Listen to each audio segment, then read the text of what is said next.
What's up, everybody? Happy Friday and happy off season. We are deep in it now, like a whole 5 days at this point. Yes, Welcome sir. to the FYF Live Show. I'm your host, Simon, here with my co-host, John Luke Garofalo. And Jail, I know it looks like I'm going golfing today, but it's actually because I have an appointment with a new doctor. A new doctor? I like doctors to look at me and think, he'd have a beer and go golfing with me. Because I think you get better care whenever they view you that way. So this is my new doctor outfit that I put on whenever I'm going. Do you keep the hat on, or do you go no hat? I feel like hat sometimes is like it's like you're trying to hide from somebody. Well, with my hair without a hat, I give an entirely different vibe. Know what I mean? Yeah, so like hanging out too long in the yoga class vibe. Exactly, hanging out too long. Like, that's not a guy he's going golfing with. That's a guy he's avoiding in the pro shop because he doesn't want to have to hear him talk about like his new vape tricks that he can rip or something. Exactly. So I keep the hat on. I got the low bun. It's my most approachable, casual, professional look. And hopefully this guy looks at me and thinks like, that's a dude who would sit down in the pro shop, have a beer, hit a couple balls.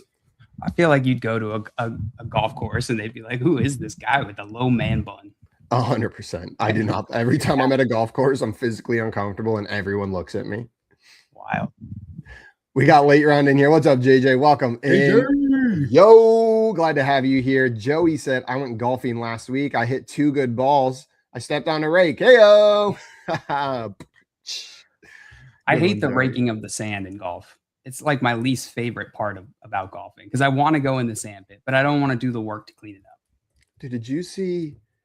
I saw a recent study that was put out that living within 1 to 3 miles of a golf course is associated with a more than double risk of developing Parkinson's disease. It's due to the chemicals and the fertilizers that they specifically use on golf courses. And it is not. It's not like you're gonna get it. It goes from like a 1 in 3,000 to 1 in 1,500 chance, but that is statistically significant. You know what I mean? Like half. That's quite a bit. So I not that I ever wanted to live on a golf course, but that's an unnecessary risk that I will not be taking. And if you're shopping for new houses, maybe consider that whenever you're looking at golf course communities. I had no idea. Isn't that crazy? I read it and I was like, that's a clickbait title. And then I Googled it and no, it's a real study that came out and they have pointed to the chemicals that are doing it. They've been studying this for years. And they have pretty strong evidence that it is directly linked to a higher risk of Parkinson's. So that's your daily. I was eating, I get. Do you eat applesauce or do you drink applesauce? You eat it. You ain't got to chew to eat. There's a cinnamon applesauce, which is the best. Dude, I love applesauce so much. But I just kept thinking, like, is this gonna give me Alzheimer's? Applesauce? Yeah, cinnamon applesauce. Do you think that because old people eat a lot of applesauce? If applesauce does that, JL, I am screwed because the volume of applesauce I've eaten in my life. As a child, I loved it. It's so good. I was maybe the world's pickiest eater.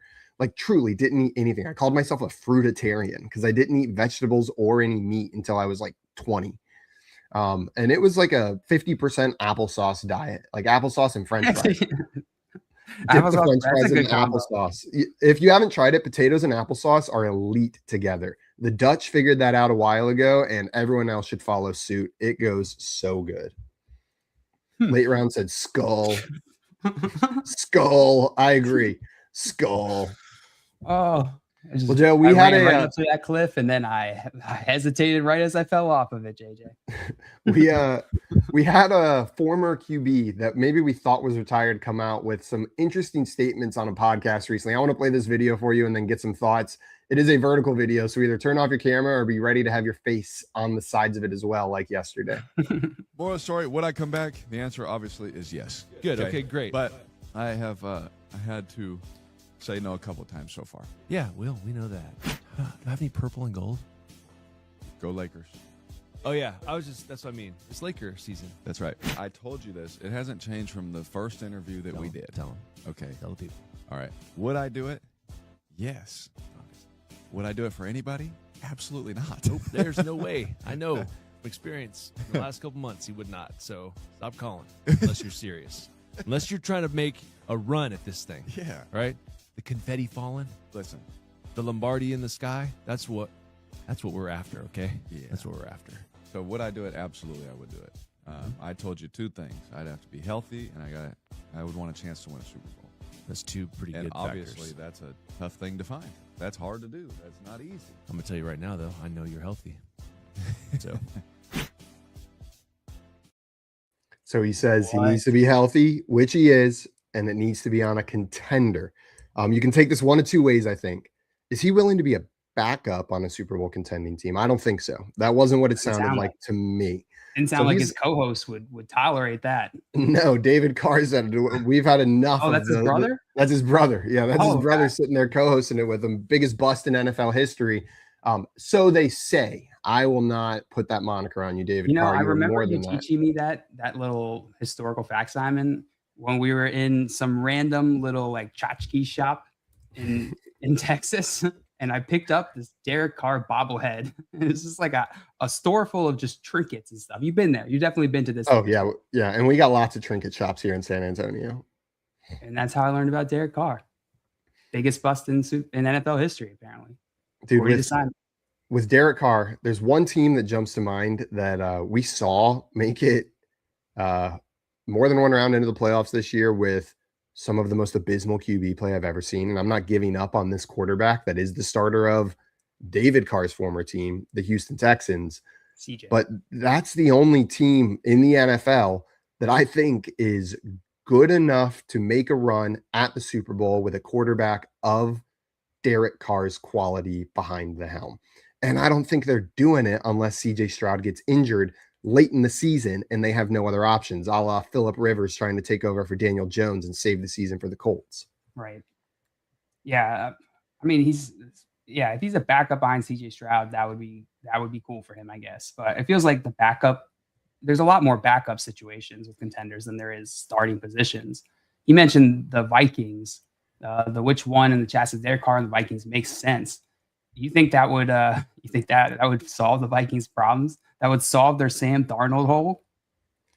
I think that would be such a punch in the face to JJ McCarthy. I think it would require a JJ McCarthy injury again for the Vikings to do something like that. I don't think the egos of the people who drafted JJ McCarthy and traded away Sam Darnold could handle not only getting a new starter in there, but having that starter be an unretired Derek Carr traded from the Saints to the Vikings. Like he's still under contract trying with to the sell Saints. himself. Like that's pretty rough. But I do think it makes sense. The Vikings, the Texans, and then there's one other team. Dude, the NFC South is fairly wide open. We saw a Panthers team that was on the rise kind of take it down this year. It was close between them and the Buccaneers at the end of the season. The Falcons have not committed to Michael Penix. If they're truly not set on that there, you've got Bijan Robinson, you've got Kyle Pitts. Like this is a team that has weapons for him. Derek Carr could plug into an Atlanta Falcons offense, and that's a team that could win that division. And you win the division, suddenly you're in the game. Know what I mean? That's all it takes. You are a contender if you make it into the playoffs. Maybe not a strong one, but like you got a chance. You're telling me there's a chance? Derek Carr would, I think, jump at that kind of opportunity. So those are the three teams that jump out to me. I think the Vikings, that was a really great call out. The Texans, and then the Atlanta Falcons, because they need an unsure QB situation. And then either a good enough team defense is what we're saying to make a playoff run, a la the Texans, or be in a weak enough division that the team can be 10-6 and take home the hardware for their division. That's fair. I could see it. Is Derek Carr that much of an upgrade to Kirk Cousins, though? Is he even an upgrade to Kirk Cousins? Right now they're assuming Kirk Cousins is going to get released. That is the current assumption by the NFL media around the Atlanta Falcons, is that he is not, at least on this current contract, a Falcon next year. If they wanted him back, they're going to release him and potentially restructure it. But I'm operating under the assumption that it's Michael Penix and Easton Stick to start the year. So maybe a Derek Carr is a Kirk Cousins replacement for Atlanta. I think maybe Arizona could make sense. Yeah, but that's not a contender, man. That team is but it brutal. Could be with a Derek Carr. I'm not a Derek Carr fan, so this is going to be a hard case for me to make. But you got Marvin Harrison, you got elite wide receiver Michael Wilson, Trey McBride. You got future Hall of Famer James Conner, maybe. Yeah, if he's healthy. Dude, the Cardinals, I was looking at McBride, you mentioned the best player on the team.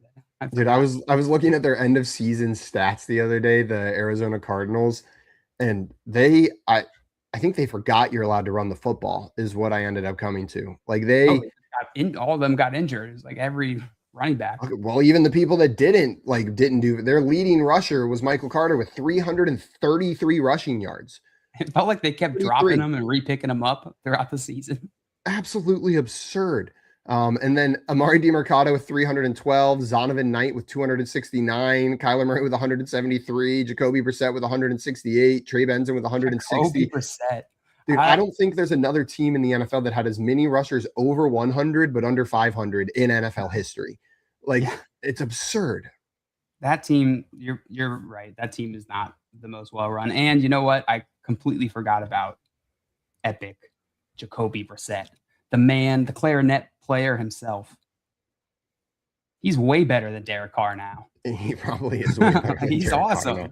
I'm picking Jacoby Brissett over Derek Carr any day.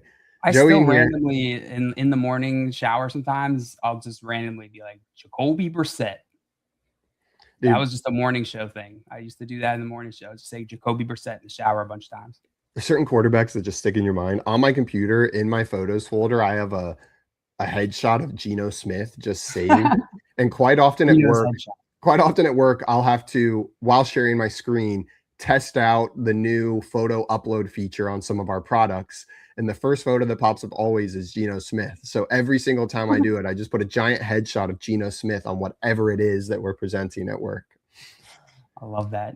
Joey says 10 wins in the NFC South, wins you 2 years in a row. Yeah, that's why, that's what I'm talking about. That could be a spot for Derek Carr. You don't have to elevate the team too much. You just got to show up and be fine, which is better than the quarterback play they've had for some of those teams recently. Though it's upgrading. Tyler Shuck, Baker Mayfield, Bryce Young coming into his own. It really is just the Falcons down there that are kind of trying to figure out what they're going to do at quarterback.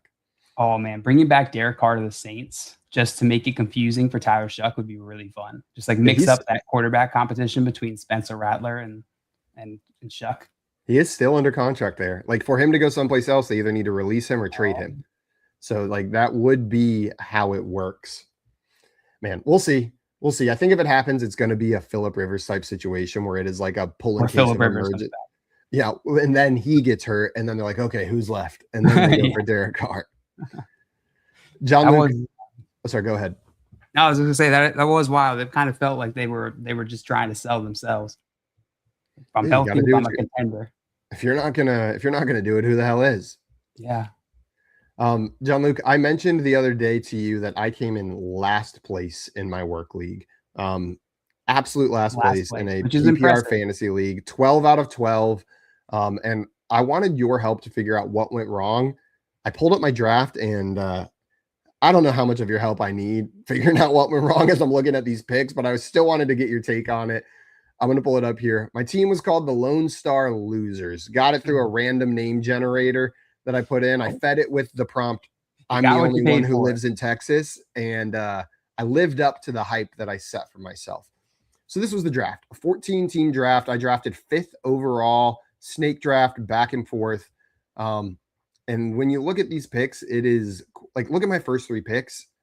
That was not a good start to my draft. You wonder why I came in last place. It felt good. When I left the draft, I was like, hell yeah. Thought I got value on Lamar Jackson at pick 20. Amarion Hampton looked like he was going to be the dude. No, 1 QB. That would be insane. Why did I even ask? Justin Jefferson went before Lamar Jackson. Yeah, a full 15 picks before him. But this was just a comedy of errors.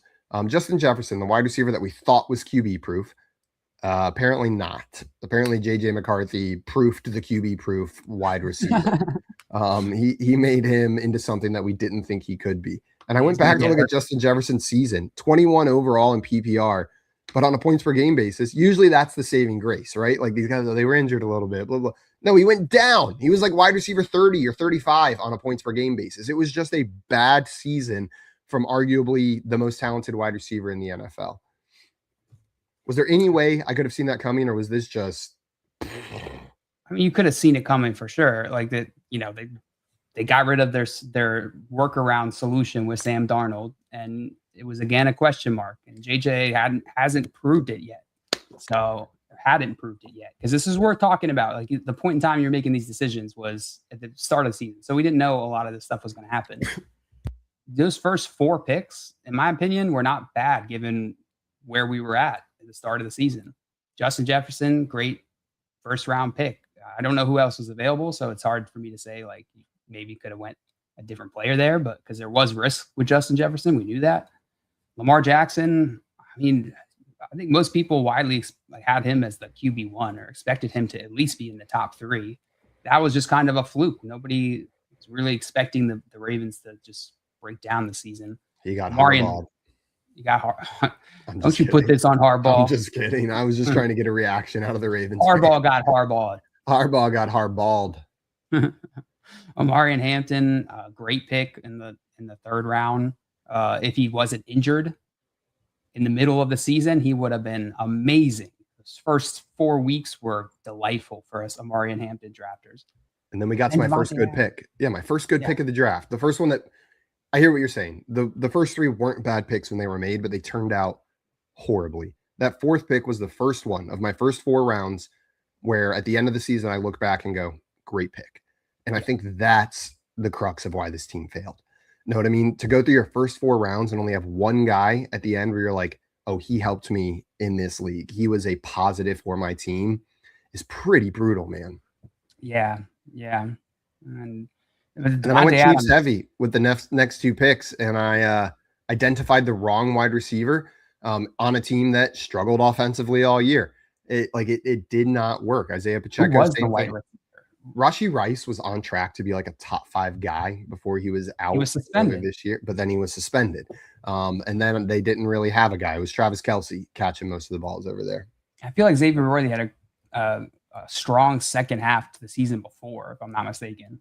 He did, which is part of why I was looking at him. It looked like he was leading into a breakout this year, but it did not happen. Yeah, Pacheco also fizzled out. Who do you think the leading wide receiver was for the Kansas City Chiefs? Travis Kelce was the leading receiver. I'll tell you, Rashee Rice was number 3 at 571, and there was one wide receiver with more yards than him at 587. So only 16 more yards than Rashee Rice. Hollywood? It was Hollywood. Hollywood was the leading wide receiver for the Kansas City Chiefs this year. I had to pick him up and start him a few times in that the Your Idiot League Mates league, and I was just struggling at wide receiver the whole season. I went, there's a super flex league, and I started quarterback and then tight end, which I never like to do and will never like to do again. Dude, Rashee Rice played 8 games and was 16 yards off being the leading wide receiver for that team. He was so good when he came back. I think that's a dude. Hopefully people forget how good he was at the beginning of the season. If he does come back. Hard to believe he couldn't outrun the cops. No, he should have gotten away. Dude was unbelievable. 587 yards in 8 games. That's some monster stuff going on over there.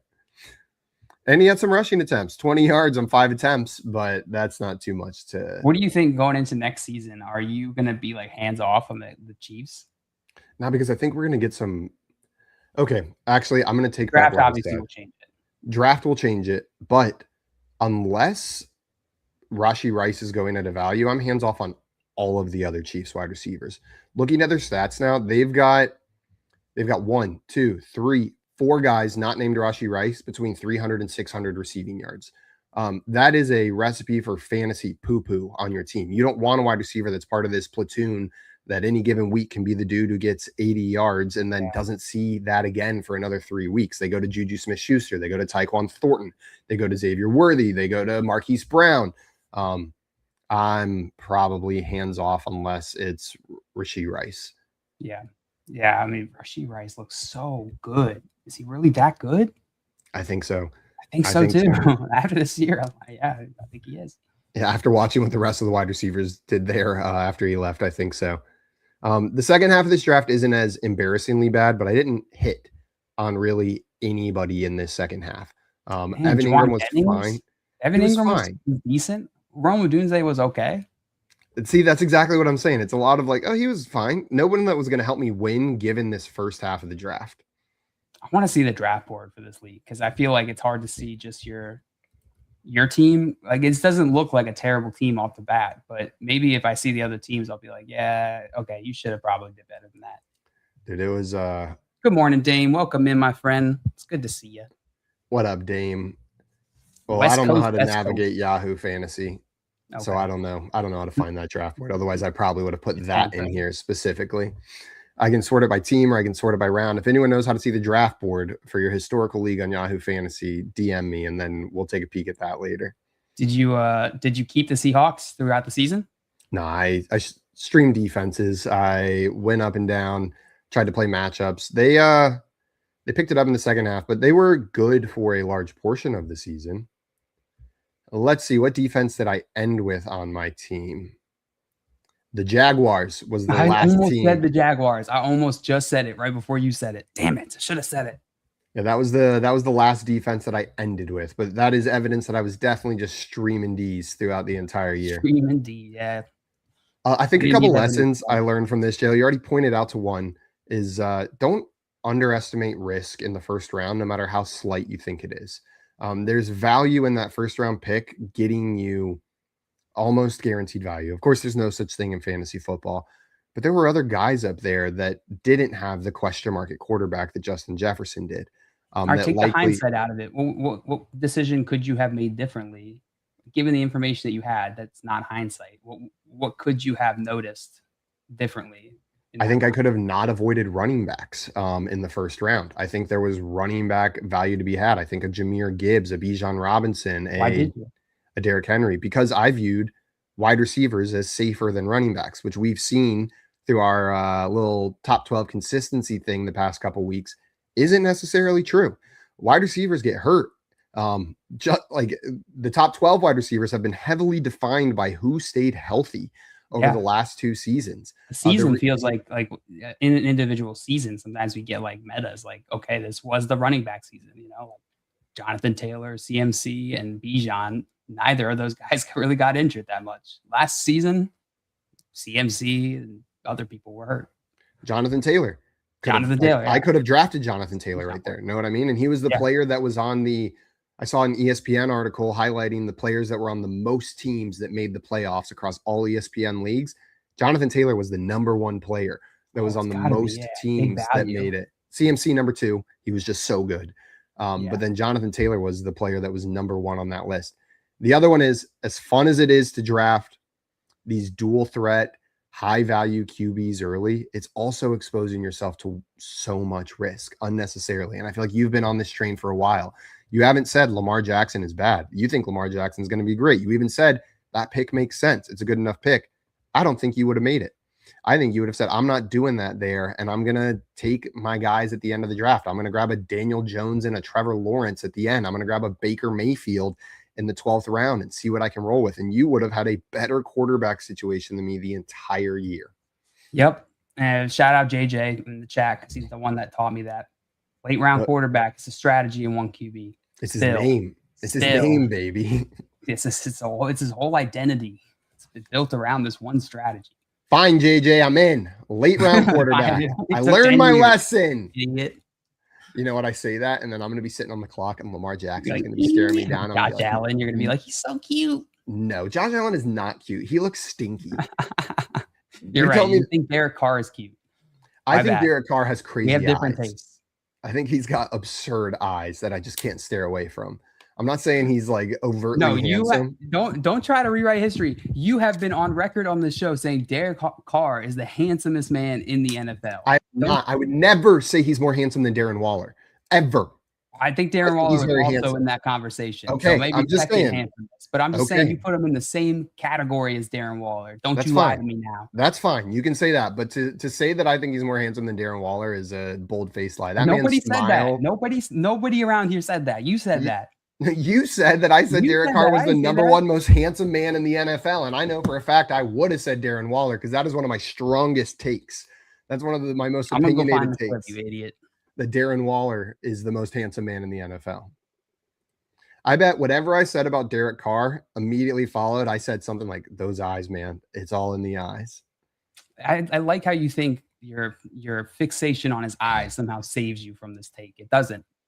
Oh, I'm not trying to be saved. I'm in it. I'm just clarifying. I'm just adding the details No, necessary you're to get the trying. full You picture. want to be saved. Just admit it, Simon. If you want to be saved, I'll save you. Just say it. He's a handsome man, but it's all in the eyes. Cut Darren it. Waller's the Clip full it, cut it. package. Don't cut it. Clip it, Don't cut it. You're like the lamestream Leave out media, the eyes. cutting out the things, trying to just get the soundbite that you want. Yes. It's media, got- baby. We got Scampers in here saying, howdy, boys. What's up, Scampers? Howdy. Welcome in. Good to see you, Scampy. John Luke, before I click off of this draft, anything else, any lessons you look at here that you would learn? I think there's some bad luck. I think I pointed out the two big lessons that I took. It's unnecessary to draft a quarterback early and avoid unnecessary risk in the first round. Is there anything else that you think jumps out? Did you keep Juwan Jennings? I did keep Juwan Jennings. That was a hit. And Basil Tootin. Was that a hit?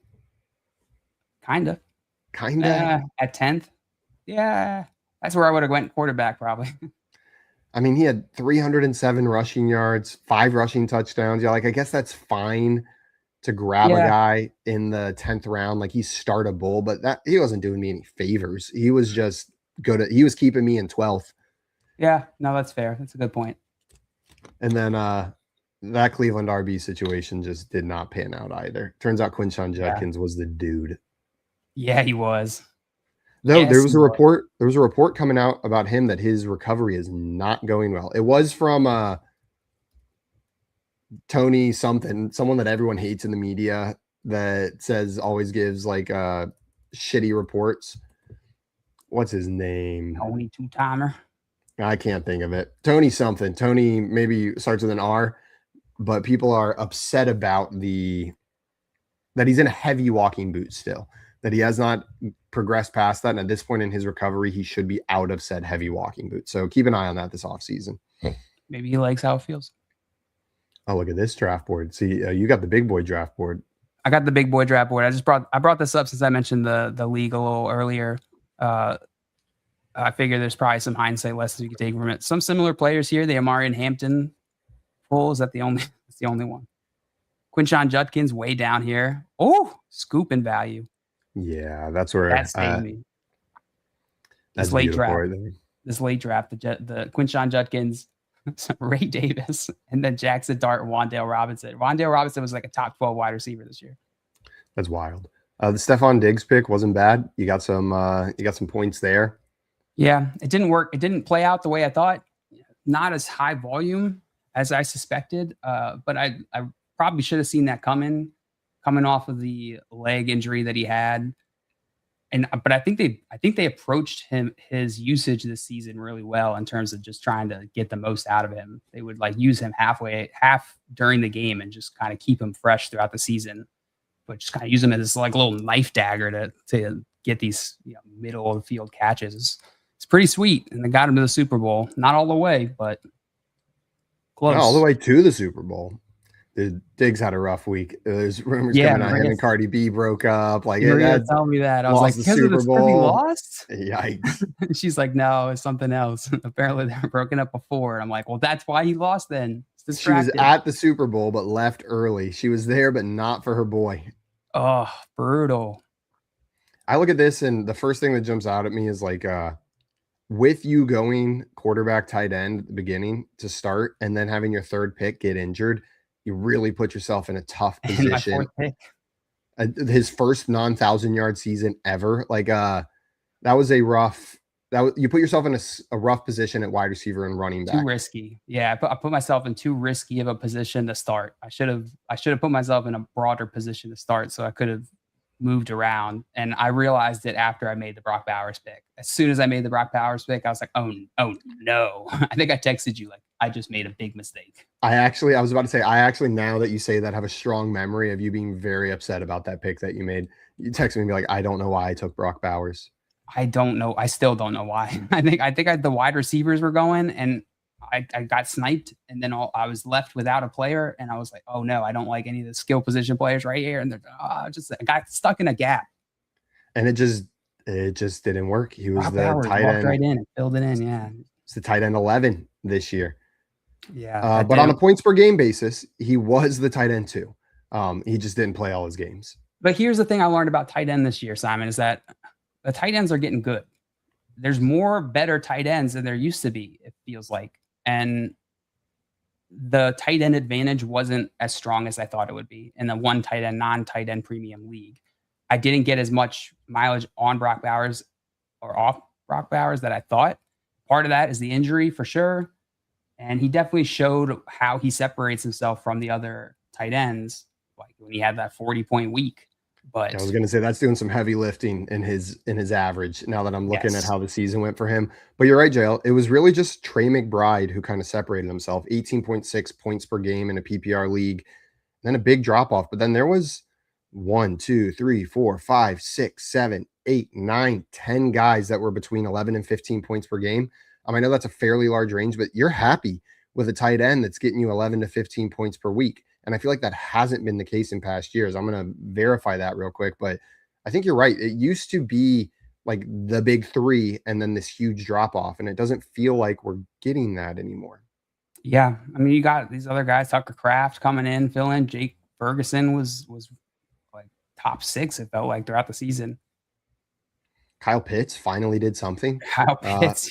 Like shout out Kyle Pitts, actually starting to look like the dude he was supposed to be. I mean, had some rough weeks in there. He also had a 40+ point week that's doing some heavy lifting in that average. It wasn't that fun to roster this year, I don't think. Nah. Dallas Goedert, Sam Laporta, Harold Fannin Jr. for the Browns. Harold Fannin. I almost forgot about him. Yeah. How'd you forget about Harold, man? Because he's not on this board right here, but he should have been.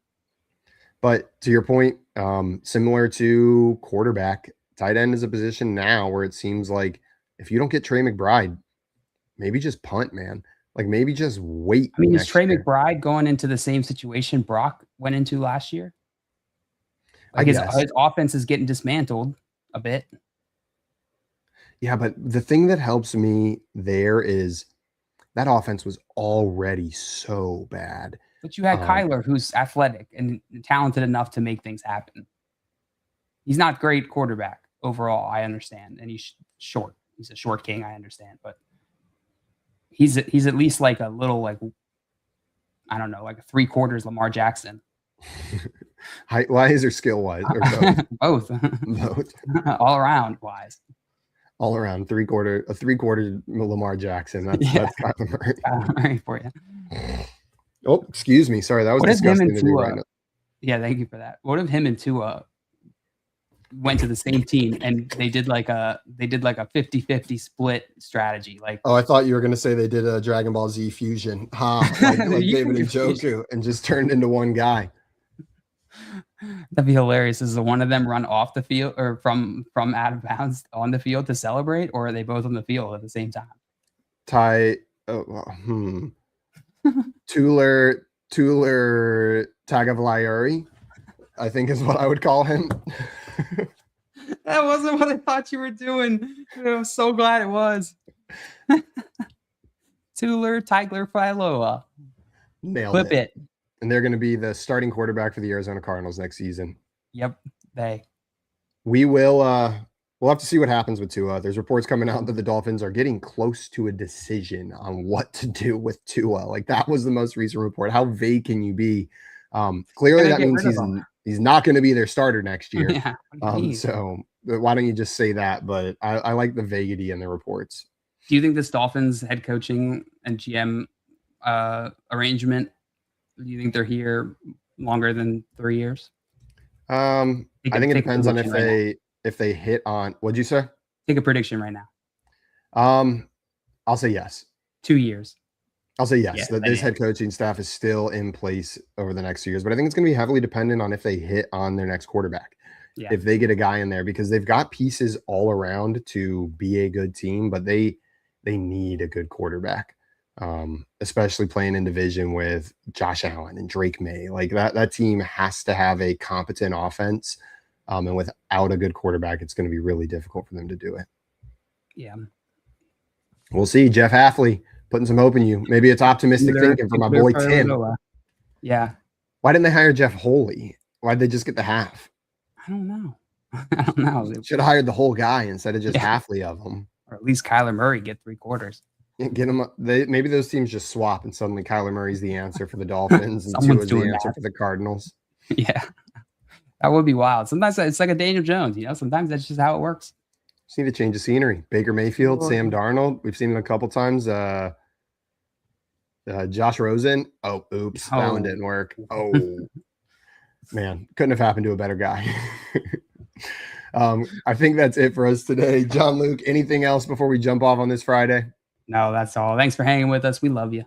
We love you guys. Thanks so much for popping in. We will see you next week. Follow us on Twitter at FrontYardFYF and on YouTube at FYF. Hit that notification bell to make sure you know whenever we go live if you don't feel like checking our Twitter. If you like to live in the moment and react to the notifications your phone sends, you do it that way.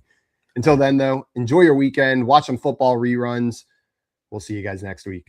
Yes, sir. Adios.